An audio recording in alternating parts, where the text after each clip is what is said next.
السلام عليكم ورحمة الله وبركاته. أعوذ بالله من الشيطان الرجيم. بسم الله الرحمن الرحيم. الحمد لله نحمده ونستغفره ونعوذ بالله من شرور أنفسنا ومن سيئات أعمالنا. من يهده الله فلا مضل له ومن يضلله فلا هادي له.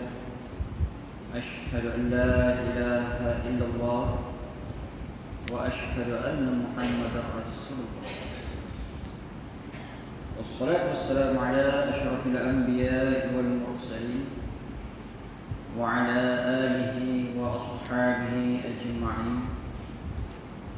سبحانك لا علم لنا إلا ما علمتنا إنك أنت العليم الحكيم. ولا حول ولا قوة إلا بالله العلي العظيم. رب اشرح لي صدري ويسر لي أمري واحلل عقدة من لساني يفقهوا قولي. أما بعد، فيا عباد الله اتقوا الله. أوصيكم وإياي بتقوى الله فقد فاز المتقون. وأما بعد، Alhamdulillah, kita rafa'kan setinggi-tinggi pujian kehadirat Allah Subhanahu wa taala,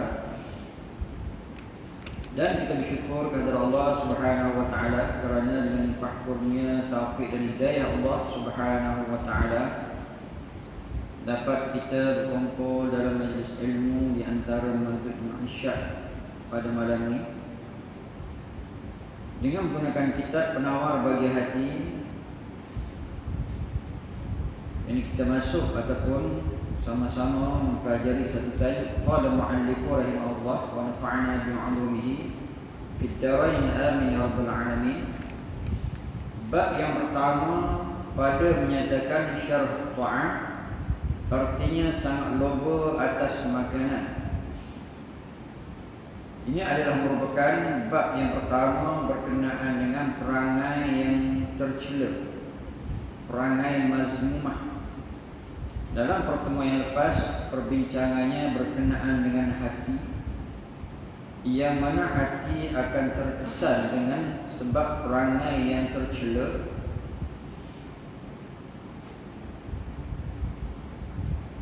Dan pada bab ini yang kita sebutkan tadi, yakni satu perangai yang tercela pada bab yang pertamanya, iaitu tajuknya syarh ta'am, sangat loba, sangat gemar, sangat tamak kepada makanan. Yang ini biasa kita dengar, ada orang yang dia bekerja untuk makan. Ini dia cari duit, cari rezeki untuk makan, yang mana agenda dalam hidupnya makan, syarh ta'am. Dan ada yang lain pula makan untuk bekerja. Berbeza dengan kerja untuk makan, berbeza dengan kerja untuk makan. Bekerja untuk makan, dia kerja untuk makan, agenda hidupnya makan. Yang kedua, dia makan untuk kerja. Yang ini makan untuk kerja ni, apabila bertenaga dapat bekerja untuk menyara hidup. Dan yang lebih elok lagi, makan untuk beribadah. Yang makan itu sendiri berpahala. Jadi tiga perkara itu berbeza satu sama lain. Kita ulang. Ada orang dia makan, dia kerja untuk makan, agenda hidup makan. Ini dipanggil syarh ta'am. Yang kedua, ada orang yang makan untuk bekerja. Apabila bertenaga, dia bekerja cari rezeki yang halal untuk nafkah dirinya dan nafkah kepada orang yang di bawah tanggungjawab dia. Sama ada isteri, anak, ibu, ayah yang wajib dia memberi nafkah apabila ibu ayahnya tidak berkemampuan. Dan juga yang elok juga, yang terbaik juga, makan untuk beribadah. Asalnya makan itu harus.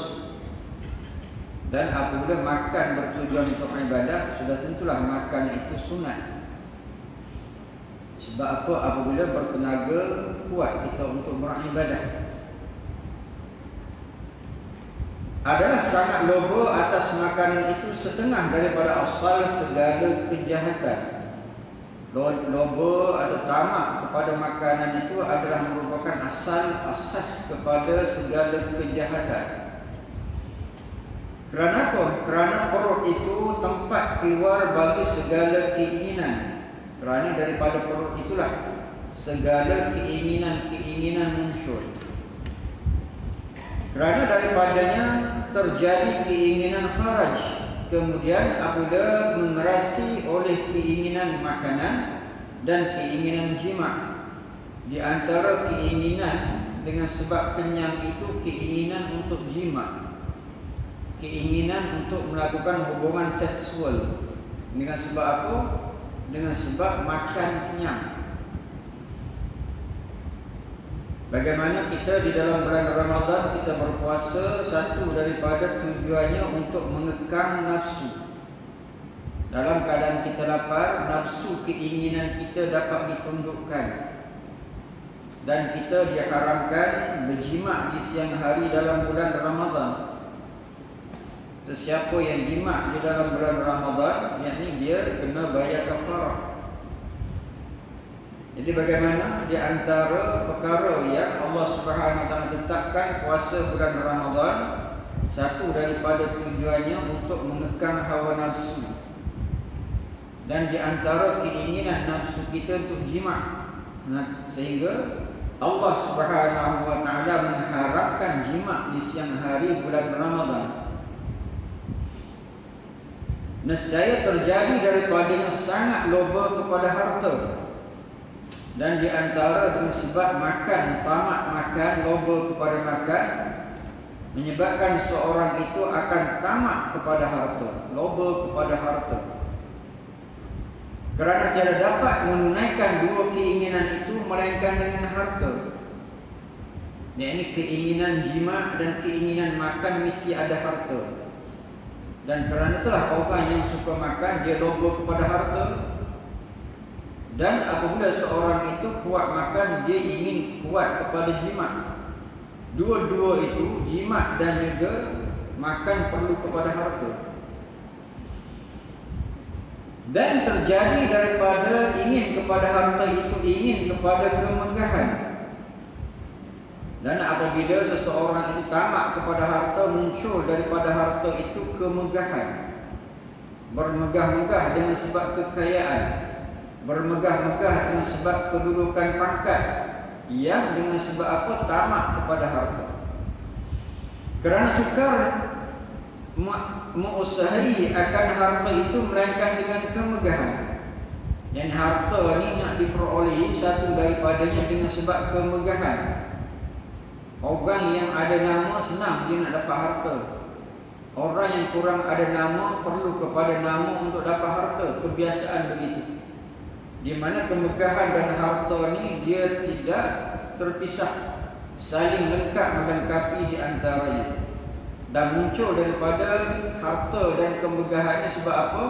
Tamak makan. Kemudian apabila menuntut ia akan harta dan kemegahan dan mendapat ia akan keduanya, nescaya berhimpun padanya oleh beberapa banyak daripada kebinasaan. Apabila seorang itu mendapat harta dan juga mendapat kemegahan, di mana daripadanya lah timbulnya berbagai-bagai kebinasaan, kerosakan yang akan dilakukan. Seperti apa? Seperti riak dan takabur dan dengki dan berseteru dan lain daripadanya. Di antara kerosakan, kebinasaan dari sebab apa? Harta dan pangkat yang dia kejar, akan muncullah kerosakan seperti riak, yakni menunjuk-nunjuk, takabur yakni sombong, dengki yakni hasad, dan berseteru yakni bermusuh-musuhan. Ini sebab apa? Dengan sebab tamak kepada harta, berpunca daripada suka makan, gemar makan, terpaksa mencari harta untuk makan. Dan untuk mendapat harta mesti ada kemegahan, mesti ada nama, mesti ada kabel besar, baru dapat harta.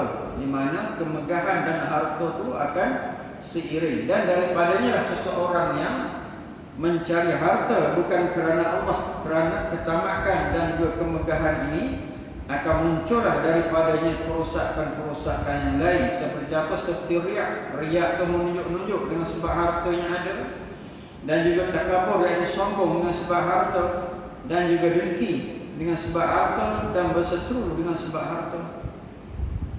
Ini orang yang dia kaya dengan sebab megah, kaya dengan sebab bukan kerana Allah, dia suka bermusuh-musuhan. Dia tidak boleh lihat orang lain lebih daripada dia. Dia menganggap ini rezeki itu dia peroleh sendiri, harta itu dia dapat dengan cara usaha dia sendiri. Dia tidak melihat rezeki itu adalah merupakan milik Allah. Dan tempat keluar semua itu perut. Semua itu punca daripada perut. Maka kerana itu membesarkan oleh Rasulullah SAW akan pekerjaan lapar. Dan kerana itulah Rasulullah SAW membiasakan dirinya dengan berpuasa atau membiasakan dirinya dengan berlapar. Rasulullah SAW tidak memenuhi perutnya dengan makan. Kalau dia tidak berpuasa pun, Rasulullah SAW tidak jadi agenda utamanya makan dalam hidupnya. Ini biasa yang kita lihat, orang yang menjadikan agenda hidupnya makan, dia akan sentiasa ada jadual untuk makan. Dan ada tempat-tempat yang dia sudah jadualkan dia nak makan di mana. Kalau kita lihat zaman kita sekarang ni, tempat makan amat banyak. Kita hanya memilih. Dan tempat makan itu pun perlu kepada duit, perlu kepada biaya yang besar. Pagi tadi saya kuliah subuh satu tempat. Tadi lepas kuliah subuh adalah makan juga. Kita mengajar tasawuf makan juga, bukan tak makan. Yang kata ustaz tak makan, saya manusia juga. Malaikat tak makan, tapi makan. Makan kadang untuk alas perut lah. Jadi ada yang AJK itu sujud sama kita, dia kata makan mahal ustaz sekarang, mahal. Ada tempat yang biasa RM10 sekarang dah jadi RM14. Sebab apa? Ayam dah mahal, kambing dah mahal. Biasa makan kambing biasanya sekian harga, sekarang dah lain harga. Maknanya makan. Saya kata tempat tu ramai tak? Ramai juga. Walaupun mahal harga, tapi orang datang sebab orang nak makan. Jadi maknanya ada orang yang dia sentiasa mengagendakan hidupnya dengan makan.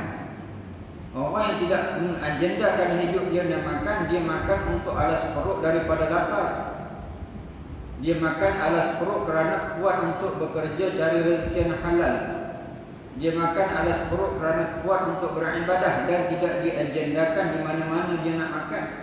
Dan dia dapat alas perut, dia boleh melakukan ketaatan kepada Allah. Berbeza dengan orang yang menjadikan agenda hidupnya dengan makan. Dia memilih kedai-kedai mana, dia survey kedai-kedai mana yang dia nak makan. Dan dia jadualkan hari ini makan di mana, hari ini makan di mana. Dan apabila begitulah keadaannya, sudah tentulah pendapatan yang sedikit tidak dapat untuk memenuhi kehendak makan. Nak makan lebih, nak makan tempat yang sedap, mesti pendapatan banyak. Inilah yang menyebabkan orang yang begini dia akan bekerja keras. Sebab apa? Nak makan. Inilah yang dimaksudkan bagaimana kalau kita lihat Rasulullah SAW sebagai contoh yang terbaik kepada kita. Agenda dalam hidup Rasulullah SAW ini adalah melaparkan diri, sama ada berpuasa ataupun makan kadar yang memenuhi keperluan diri. Sebagaimana Rasulullah SAW pernah bersabda, "Ma min 'amalin ahabba ila Allah Ta'ala min al-ju'i wal 'atash." Yang bermaksud tiada ada pekerjaan yang lebih kasih kepada Allah Ta'ala daripada lapar dan dahaga. Nabi SAW menyebut pekerjaan yang disukai, perbuatan yang dikasihi oleh Allah Subhanahu wa Ta'ala, iaitu lapar dan dahaga. Sehingga Allah Subhanahu wa Ta'ala menetapkan satu kefarduan kepada umat Nabi Muhammad sallallahu alaihi wasallam dengan berpuasa. Bukan setakat umat Nabi Muhammad sallallahu alaihi wasallam saja, tapi umat-umat sebelum kita pun berpuasa. Sebab lapar dan dahaga ini adalah merupakan satu perbuatan yang amat disukai oleh Allah Subhanahu wa taala. Jadi bukan setakat umat Nabi sallallahu alaihi wasallam saja berpuasa, tetapi umat sebelum kita pun berpuasa, sehingga Allah Subhanahu wa taala menyediakan satu pintu ke dalam syurga. Pintu syurga ni Ar-Rayyan. Sebab apa? Dengan sebab amalan puasa. Mana Allah Taala kasih kepada orang berpuasa. Apa maksud puasa? Tak makan, tak minum lah. Lapar dan dahaga itu adalah puasa. Dan sabda dia, Sayyidul A'malil Jum', penghulu segala pekerjaan itu lapar. Penghulu segala perbuatan, ketua segala perbuatan itu adalah lapar, kata Rasulullah sallallahu alaihi wasallam. Sabda Nabi sallallahu alaihi wasallam, al-fikru nasful ibadah wa qillat at-ta'am hiya al-ibadah. Ia bermaksud berfikir itu setengah ibadah. Fikir itu adalah sebahagian daripada ibadah. Tafakkaru fi khalqillah wa la tafakkaru fillahi fatahdi. Fikirlah tentang kejadian Allah, jangan kita fikir tentang zat Allah, kita akan jadi binasa. Suruh fikir ni adalah merupakan satu daripada kelebihan kejadian manusia. Dengan fikir ini kita kenal Allah. Tafakkaru fi khalqillah. Fikirlah tentang kejadian Allah. Kejadian Allah, banyak kejadian Allah. Semua ni Allah Ta'ala jadi. Kita sendiri Allah Ta'ala jadi. Perbuatan kita Allah Ta'ala jadi. Wallahu khalaqakum wa ma ta'malun.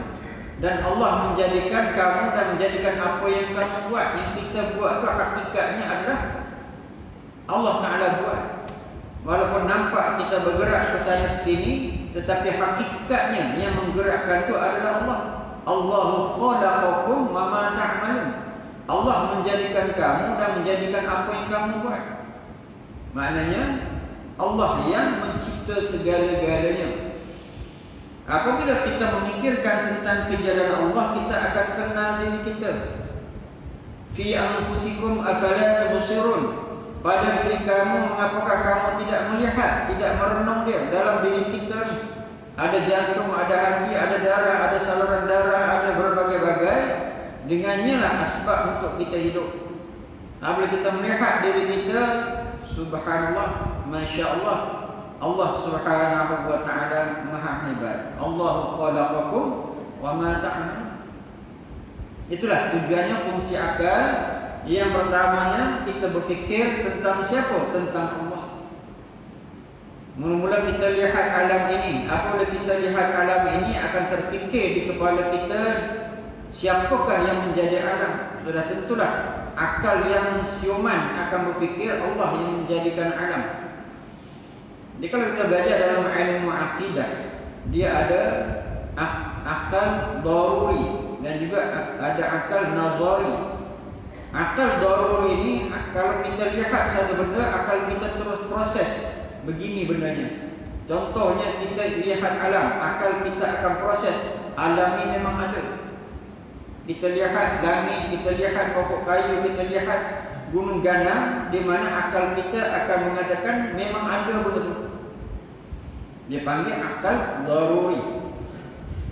Dan apabila kita nak mengisbatkan alam yang dicipta oleh Allah, dia perlu kepada akal nazari. Yang ini kita kena renung, kita kena fikir. Setiap benda yang ada ni mesti ada pencipta. Dan pencipta tu adalah Tuhan. Maknanya panggil akal nazari. Benda yang perlu kepada fikir, renungan yang lebih untuk menghasilkan satu natijah daripadanya, dipanggil akal nazari. Kalau kita lihat dan terus kita membuat kesimpulan, dipanggil akal daruri. Kita tengok, kita buat kesimpulan.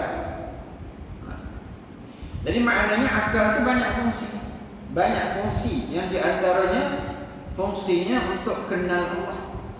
Dan kerana itulah bahagian daripada ibadah yang berfikir. Dan sedikit makan itu ia satu ibadah. Begitu juga sikit makan itu termasuk pada bahagian ibadah. Apabila kita sikit makan, sudah tentulah nafsu kita akan tertunduk. Nafsu ni dia jadi kuat apabila makan banyak ataupun banyak makan. Nafsu akan jadi lemah apabila kita sikit makan. Keinginan kita akan jadi banyak apabila kita makan banyak. Keinginan akan jadi sikit apabila kita sikit makan. Itu beza di antara dua, makan banyak dan makan sikit. Yang kerana itulah sikit makan itu termasuk dalam bab ibadah. Ibadah itu apa? Ibadah itu yakni muzahirkan ketundukan kepada Allah. Ibadah daripada perkataan abdun. Mufradnya abdun, kalau jamaknya ibad. Dan ibadah itu apa maksud ibadah? Muzahirkan kehambaan, muzahirkan ketundukan kepada Allah Subhanahu wa taala. Dan ubudiyah, apa maksud ubudiyah? Yang sifat kehambaan. Dan sabda Nabi sallallahu alaihi wasallam, afdalukum 'inda Allah taala aqwalukum jaw'an wa tafakkuran wa abghadukum ila Allah taala kullu akulin syarubin naumin. Artinya yang lebih afdal daripada kamu pada sisi Allah taala, yang lebih lama kamu lapar dan berfikir, dan yang lebih dibenci daripada kamu kepada Allah taala tiap-tiap yang banyak makan, banyak minum, banyak tidur.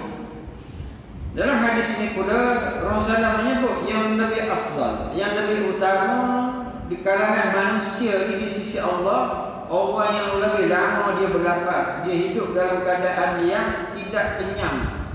Maknanya tidak jadi agenda hidup dia tu dengan makan. Allah Ta'ala kasih macam tu. Dan juga yang dikasih oleh Allah, yang afdal di sisi Allah, orang banyak berfikir. Banyak fikir tentang apa? Tentang Allah. Fikirnya macam-macam. Fikir yang utamanya fikir tentang Allah. Tafakkaru fi khalqillah. Fikirlah tentang kejadian Allah. Yang kita tidak boleh fikir adalah zat Allah. Zat Allah tu tak boleh nak fikir. Siapa yang fikir zat Allah, dia akan jadi rosak, jadi gila. Yang boleh kita fikir nak kenal Allah tu sifat-sifat Allah. Daripada kejadian Allah kita boleh kenal Allah. Sifat-sifat Allah juga kita fikir untuk kenal Allah. Zat Allah memang tak boleh nak fikir dan tak boleh dibayangkan. Sesiapa yang membayangkan sifat Allah, semua itu adalah makhluk. Apa yang ada di fikiran kita tentang Allah itu adalah makhluk. Fikiran kita kan makhluk. Yang kita bayang begini-begini tentang Allah, bayangan kita itu makhluk. Sebab akal kita makhluk. Yang kita boleh fikirkan adalah sifat Allah. Dan yang lebih dibenci daripada kamu kepada Allah Ta'ala tiap-tiap yang banyak makan, banyak minum, banyak tidur. Yang Allah Ta'ala benci daripada kalangan manusia ni orang yang banyak makan. Makan je kerja dia. Lepas makan, makan. Lepas makan, makan. Tadi baru minum teh kat kedai, balik makan kan. Contoh, saya buat contoh lebih tuan-tuan orang lain. Petang-petang dah sembahyang asar, mengetih. Lepas tu balik kat rumah, mengetih lagi. Lepas tu nak pergi sembahyang maghrib, makan lagi kat rumah. Balik nanti lepas maghrib, lepas isyak, makan lagi. Lepas tu sebelum tidur, lapar, makan lagi. Kali itulah sikap kita, itu orang yang Allah Ta'ala tak suka. Allah Ta'ala benci orang macam tu. Dia makan je kerja dia. Dan kesemua tu apa? Perlu duit. Apabila kita nak makan begitu, kita perlu duit yang banyak. Pikiran kita macam mana nak cari duit untuk makan. Agenda hidup kita adalah makan. Dan kerana itulah biasa orang yang kerja lah. Orang kerja ni kadang-kadang dia berkursus. Ramai orang suka berkursus. Sebab kursus ni kurang-kurang 5 kali makan satu hari. 5 kali makan tuan-tuan. Kalau sebulan balik timbang berat, naik timbangan 5 kali makan. Kalau bekerja, kalau berkursus orang suka, Masya Allah, Tabarakallah. Makan kan. Sebab kita dekat rumah pun tak ada meja tu 5 kali makan. Bangun pagi sebelum masuk Dewan Kursus makan. Pukul 10 lagi makan. Tengah hari lagi makan. Petang lagi makan. Lepas tu sebelum maghrib lagi makan. Lepas tu ada pula minum malam lagi. Sahur dia panggil. Tuan-tuan 5-6 kali. Sebulan kursus, alhamdulillah. Kalau tak ada penyakit, tak apalah. Takut pergi sihat, balik penyakit. Makan. Kita biasa kursus tu, kita tahu macam tu makan. Kena yang kuat makan ni, lepas habis kursus, mengerti kat luar pula lagi. Allah. Ada macam tu biasa kawan-kawan kan. Kalau pergi kursus, pergi dengan transport sendiri, pergi makan lagi. Inna lillahi wa inna ilaihi raji'un. Kadang-kadang makan di luar santak pukul 11, 12, pukul 1 malam balik tidur. Macam tu boleh kita bangun tahajud ke? Dengan keadaan kenyang dan kita lambat tidur, agak-agak boleh bertahajud. Takut subuh pun lambat. Makan. Itu bukan kita benci, tapi itu keadaan. Hidup kita ni sementara sahaja. Yang kita belajar agama ni sebab apa? Tumpuannya kepada akhirat. Dunia-dunia ni sementara sahaja. Kita nak senang makan minum dalam syurga. Dalam syurga ni tak ada halangan nak makan, tak ada puasa. Makanlah sebanyak-banyak mana nak makan pun dalam syurga, tak ada halangan. Kita teringin nak makan lembu panggang sekor, jadi lembu panggang dalam syurga. Tak ada masalah. Dalam syurga tak ada halangan dalam syurga. Tapi dunia ni ada halangan agar kita bahagia di akhirat, masuk syurga Allah. Itu yang Allah Ta'ala latih kita ni. Sebab susah di dunia, tujuannya untuk senang di hari akhirat. Kalau kita senang di dunia ni, takut-takut di akhirat kita susah.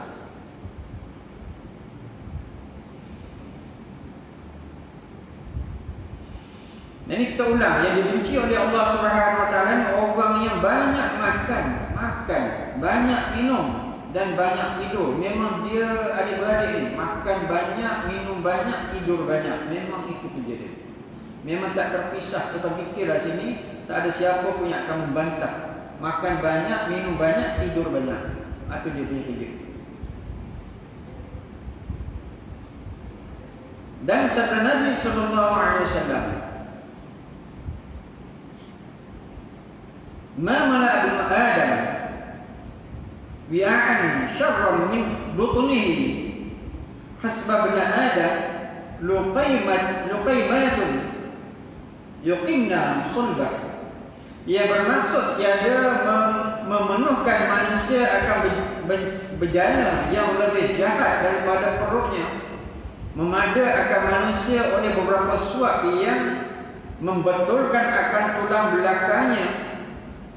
Menyebut akan segala hadis ini Al-Imam Al-Ghazali dalam kitab Arba'in fi Usuluddin. Dalam hadis ini pula Rasulullah ada menyebut manusia memenuhkan, tidak ada manusia yang memenuhkan bejana yang lebih jahat daripada perutnya. Orang yang perutnya diisi dengan makan minum yang banyak, ini orang yang paling jahat. Nabi SAW membuat perumpamaan perut itu seperti bekas. Selagi boleh isi, dia isi. Kalau besen tu, selagi orang boleh isi, dia isi. Macam itulah perut orang yang dia akan isi selagi dia boleh isi. Kan tadi kan kita korbankan. Kita buat besen besar sebab orang banyak korban. Selagi orang boleh bagi kepada kita, isi penuh-penuh dalam besen kita. Muka tak mandi gitu. Macam itulah umpamanya perut ni seperti besen, seperti bejana yang selagi dia boleh diisi sebanyak-banyak. Ini adalah merupakan sejahat-jahat perbuatan. Yang mana kata Rasulullah lagi, memada akan manusia oleh beberapa suap yang membetulkan akan tulang belakang. Memadai, Nabi kata, makan ni untuk kita boleh tegakkan badan kita. Maknanya tegak badan ni menunjukkan kita ni ada tenaga dengan sebab makan tu. Kalau kita ni boleh tegakkan badan, ada tenaga, boleh cari rezeki yang halal. Itu tujuannya.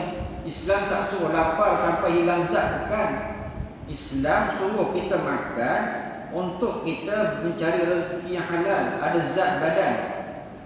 Bila kita bekerja dapat rezeki yang halal, boleh nafkah diri. Nafkah ni yang pertama, nafkah diri. Kenapa nafkah diri? Apabila kita ada pendapatan, kita tidak meminta-minta. Maruah itu adalah besar di dalam Islam. Seseorang yang bekerja di atas tujuan untuk memberi nafkah diri dia, agar dia tidak meminta-minta. Dan kalau ada lebihan, dia boleh bersedekah. Yang mana kerja yang begitu adalah kerja ibadah. Berbeza orang yang dia bekerja ni kerana nak makan, tak jadi ibadah kerja macam tu. Begitu. Dan nafkah yang kedua, nafkah orang yang di bawah tanggungan kita, seperti isteri dan anak-anak, dipanggil furu'. Dan nafkah orang yang seperti kita ni, nafkah usul. Apakah nafkah usul? Mereka yang ke atas, ayah, ibu dan atuk dan sebagainya, yang atas yang tidak mampu, dia panggil nafkah pada usul dan nafkah pada furu'. Kalau kita belajar di dalam bab munakahat, ada satu bab an-nafaqah. Jadi apabila kita begitu cara kita berfikir tentang mencari rezeki Allah, kerja kita itu adalah ibadah. Yang mana hadis ini disebut oleh Imam Al-Ghazali dalam kitab Arba'in fi Usuluddin. Dan ketahui olehmu, naklah kita belajar, naklah kita ambil cana, naklah kita belajar sungguh-sungguh, ketahui olehmu, belajar sungguh-sungguh. Apa yang perlu belajar, bahawasanya bagi lapar itu beberapa faedah. Lapar ni ataupun tidak memenuhi perut dengan makanan, ada beberapa manfaat sebenarnya. Ada beberapa faedah. Setengah daripadanya nipis hati hingga mendapat ia akan sedap mengerjakan ibadah. Hati ni tak jadi keras. Apabila makan tu kurang, maknanya makan untuk menegakkan tulang, nak menghilangkan lapar sahaja, di mana hati tidak jadi keras dan akan jadi sedap, seronok beribadah. Kita ni kalau kenyang sangat, kita buka Quran, agak boleh sampai setengah muka surat kita habis baca. Kita dah kenyang sangat, ada Quran tak sampai setengah muka surat, Quran yang tengok kita. Kalau kita ni perut tak kenyang sangat, tak lapar sangat, sedap baca Quran. Yang mana perkara utama dalam hidup kita tu Quran lah. Kita nak kaya di hari akhirat besok, Quran paling mudah. Satu huruf, satu kebajikan. Satu kebajikan pahalanya 10. Kalau kita baca satu muka surat, di mana berapa banyak huruf yang kita sudah baca, kita akan jadi jutawan akhirat. Al-Quran itu kan ada 604 muka surat. Kalau satu hari kita baca dulu 20 muka surat, insya-Allah sebulan kita khatam, kita akan jadi millionaire di hari akhirat. Kita akan jadi billionaire di hari akhirat sebab Quran. Satu huruf daripada Quran, satu kebajikan. Man jaa bil hasanati falahu asyru amsalih. Barang siapa yang datang dengan satu kebajikan, baginya amsalih, asyru amsalih, yakni 10 pahala dan seumpamanya. 10. Jadi kena biasa melazimi dengan Al-Quran. Jadi kita nak seronok baca Al-Quran ni, jangan kenyang sangat dan jangan lapar sangat. Lapar sangat pun tak saja juga. Maknanya sederhana. Boleh kita baca Al-Quran satu hari, kurang-kurang kita baca 20 muka surat, lebih kurang 1 juzuk kan? 1 juzuk. Dari sebulan kita khatam. Kata kita kuat lagi, kita baca 40 muka surat. Jadi setengah bulan kita dah khatam. Apa nak dipikirkan sebab apa? Kita kan dah pencen. Yang pencen lah, yang tak pencen. Sebenarnya baca Al-Quran ni kalau kita boleh lazimkan dia, lepas sembahyang kita baca 4 muka surat. Kita ada 5 waktu, kita baca 4 muka surat setiap kali lepas sembahyang, maknanya 20 muka surat. 4 muka surat, satu muka surat tu lebih kurang 2 minit ke 3 minit insya-Allah. Kalau agak-agak lambat baca mungkin 3 minit. Kita ambil kata 2 minit. Kalau 2 minit, kalau 4 muka surat 8 minit. Baru 8 minit, katalah 10 minit lah. 10 minit baca Al-Quran selepas daripada kita solat. Kita tengok WhatsApp 8 minit ke? Kita tengok WhatsApp kita 8 minit. Lebih minit. Kita tengok Facebook kita 10 minit tak cukup kalau tak tengok Facebook. Tengok WhatsApp pun ada 10 grup dalam telefon kita. Satu grup ada berapa cerita. Kalau nak ambilkan 10 grup, innalillah. Kalau kita baca Al-Quran ada sampai setengah jam. 10 minit pun cantik dah lepas sembahyang. Kalau dapat 4 muka surat, 5 kali 5 waktu dah dapat 20 muka surat, sebulan khatam insya-Allah. Itu dia namanya orang yang cinta kepada akhirat. Dia nak jadi jutawan akhirat. Di dunia ni dia tak jadi jutawan, tapi di hari akhirat dia jadi jutawan. Masya-Allah. Kita ni bukan main kerja ni nak jadi jutawan, tapi tak jadi juga jutawan. Tapi di hari akhirat dia ada formula dia untuk jadi jutawan. Satu daripadanya Al-Quran. Dan apa hubung kait dengan makan? Sebab makan kita sebutkan tadi, kadang makan banyak boleh mengantuk kita membaca. Kalau makan sedang-sedang tu boleh membaca. Jadi Alhamdulillah saya tengok masjid kita ni lepas daripada Isyad kita baca surah Al-Mulk. Kita dah hadir dari situ saham akhirat. Dan setengah daripadanya cerdik hati, kerana kenyang itu mensebabkan bodoh. Jadi sikit makan atau lapar itu boleh menyebabkan hati jadi cerdik. Orang yang makan banyak kenyang ni dia akan jadi bodoh. Tumpul fikiran dia, tumpul. Lambat nak faham sebab apa kenyang sangat. Dan setengah daripadanya memecahkan keinginan mengerjakan maksiat. Dan di antara manfaat faedah lapar ni jadi menyebabkan terpecahnya keinginan untuk membuat maksiat kepada Allah. Kalau kenyang ni benteng untuk buat maksiat tu boleh jadi hilang. Sebab apa? Nafsu menguasai kita. Nafsu ni kuat apabila dia kenyang, apabila kita kenyang. Nafsu ni akan jadi lemah apabila kita lapar. Itu hikmah kita berpuasa. Kan bulan puasa kan kita ni kurang nak buat maksiat. Masjid pun ramai bulan puasa. Tengok bagaimana bulan puasa sebab nafsu kita ditundukkan, masjid ramai je. 5 saf, 10 saf tu biasa waktu zuhur. Tapi kalau dah lepas puasa, 1 saf payah nak penuh. Kenapa? Orang sama juga. Apakah sebab selain bulan puasa dia kena kerja lebih? Tak, sama je. Tapi bulan puasa ni nafsu kita ditundukkan sebab lapar ni. Jadi kita berfikir tu cerdik. Nak fikir tentang akhirat tu jadi cerdik. Kita pun memenuhi masjid-masjid sampai 5 saf, 10 saf waktu zuhur, waktu asar. Tapi kalau dah lepas bulan puasa, maghrib pun tak mau dapat 10 saf. Kalau bulan puasa tuan-tuan sembahyang sunat, sembahyang tarawih, penuh masjid, sunat tu. Kalau solat fardu bulan yang lain tak penuh. Di antara sebab apa? Sebab kelebihan Ramadan. Satu daripadanya nafsu tertunduk dengan sebab apa? Dengan sebab lapar tadi. Semua tu ada hikmah. Allah Ta'ala jadikan setiap ibadah tu ada hikmah yang banyak. Sama ada kita boleh faham atau tidak faham hikmahnya, bergantung kepada kita dekat ataupun jauh kepada Allah. Kalau kita dekat kepada Allah, hikmah daripada ibadah itu cukup banyak kita boleh fikirkan.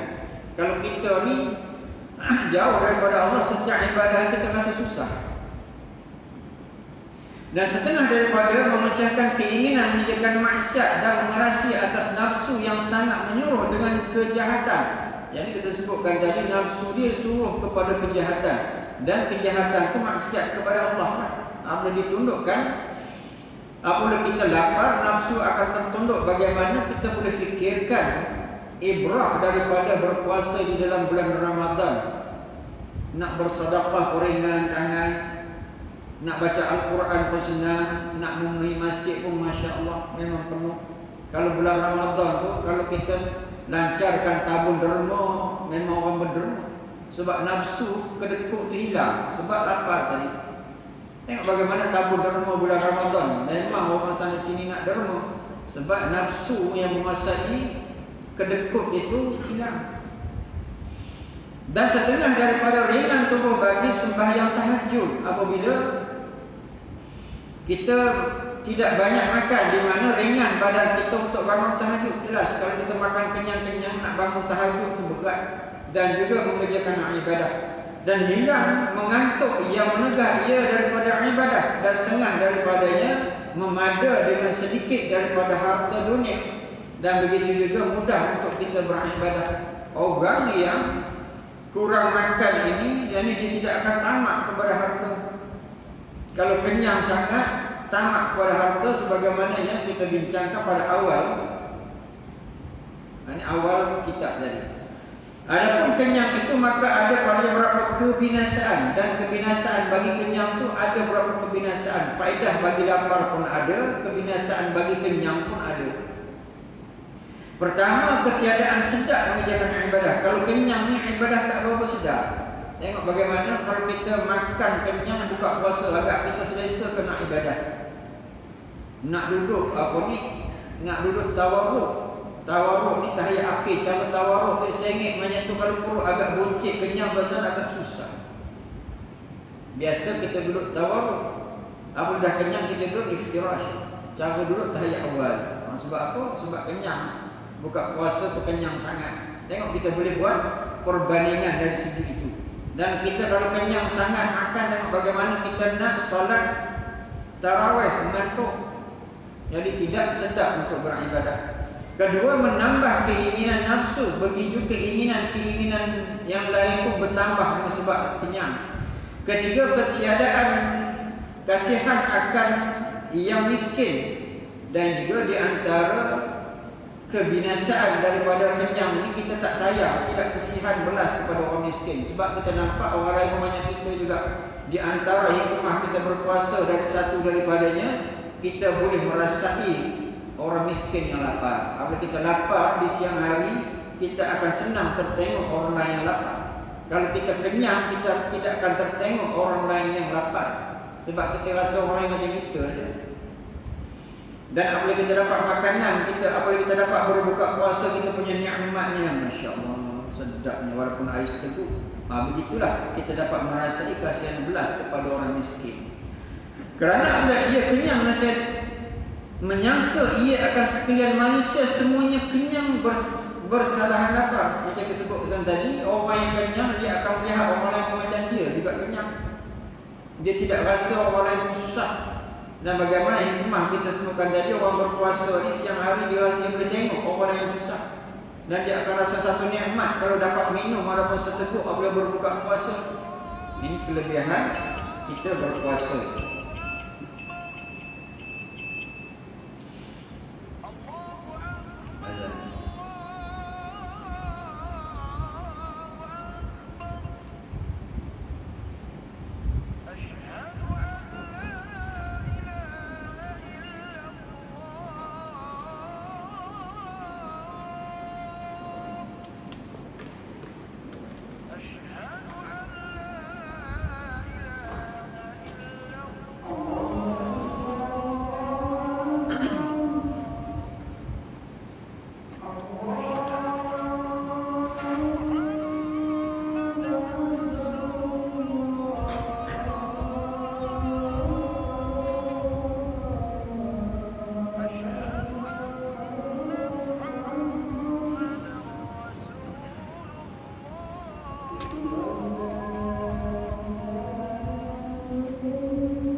Sambung sikit insya-Allah.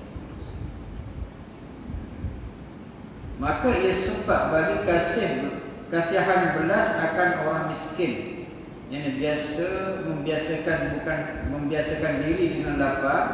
Seseorang itu senang untuk mengasihi orang miskin, akan wujud dalam dirinya kasihan belas kepada orang lain. Dan inilah setengah daripada hikmah wajib puasa. Inilah adalah merupakan hikmah bagaimana Allah Subhanahu Wa Taala wajibkan berpuasa di dalam bulan Ramadan.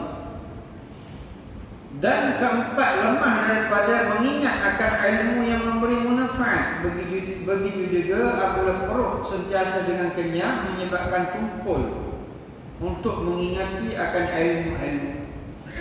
Yang kelima, bahawasanya orang yang sempurna iman itu pergi datang ia kepada masjid. Orang yang sempurna iman ni orang yang dia sentiasa pergi dan balik kepada masjid. Orang yang sentiasa hidup dengan kenyang ni dia suka untuk beribadah. Dia tidak nampak keperluan dia tentang ibadah ataupun keperluan untuk ke masjid kalau teramat kenyang. Dan orang yang banyak kenyang itu lagi datang ia ke jamban. Ini biasa. Orang yang banyak kenyang ni ke jamban. Dia pergi jamban. Jamban ni tandas, toilet. Sebab dah kenyang, nak kencing, nak buang air besar dan sebagainya. Maka jika engkau berkata sesungguhnya telah jadi kenyang itu ada bagiku, maka betapa aku meninggalkan dia. Mungkin kita terfikir makan kenyangnya ada bagi kita, macam mana nak hilang itu? Maka dijawab bahawasanya demikian itu mudah. Jadi pengarang dia jawab, semua itu mudah kata dia. Atas mereka yang menghendaki akan dia dengan diansur-ansur. Jadi kalau orang yang tabiat dia semula jadi dia suka makan kenyang, susah nak hilangkan adat. Dia kata senang. Senang macam mana? Kurangkan makan secara ansur-ansur. Biasa makan tengah hari 2 pinggan. Jadi hari besok makan sepinggan ansur-ansur. Jangan tak makan langsung, sikit-sikit. Sikit-sikit. Kalau biasa makan 2 pinggan, mungkin dia makan sepinggan hari besok. Mana lama-lama semakin sikit. Dan inilah yang biasa diajar oleh doktor kepada orang-orang yang berusia macam kita ni, makan sikit. Kan tengok bagaimana ilmu kesihatan pun suruh kita makan sikit. Nasi jangan makan banyak, manis-manis jangan makan banyak, sikit. Itu ilmu kedoktoran untuk kesihatan. Islam melihat benda ini lama. Sebab Islam bukan daripada Allah. Kesihatan itu punca daripada mana? Daripada perut.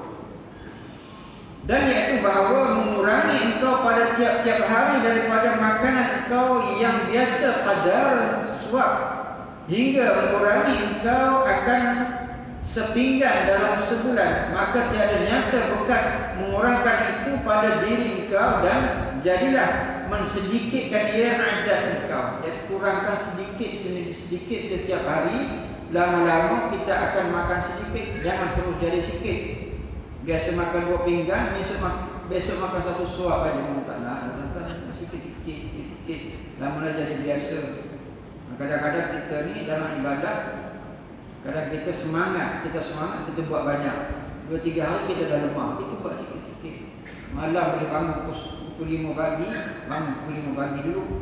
Dah dalam sebulan bangun pukul 5 pagi, ataupun 2-3 bulan bangun 4.30. Lama dah kekal setengah tahun, 4,5 setahun, 4,5 bangun pukul 4. Jangan semangat nak ibadah, besok bangun pukul 2. Malam ni bangun pukul 2. Seminggu tak bangun lagi dah. Itu tak jadi. Kena secara beransur-ansur. A'udzubillahi minasyaitonirrajim. Bismillahirrahmanirrahim. Alhamdulillahi rabbil alamin. Allahumma arina al-haqqa haqqan warzuqna ittiba'ahu wa arina al-batila batilan warzuqna ijtinabahu. Allahumma bima 'allamtana waj'alna min 'ibadika as-salihin. Wa sallallahu ala sayyidina Muhammad wa ala alihi wa sahbihi wa sallam. Alhamdulillahi rabbil alamin. Aqulu qawli hadha wa astaghfirullahal 'azim li wa lakum wa lisa'iril muslimin wal muslimat fastaghfiruhu innahu huwal ghafurur rahim. Assalamualaikum warahmatullahi wabarakatuh.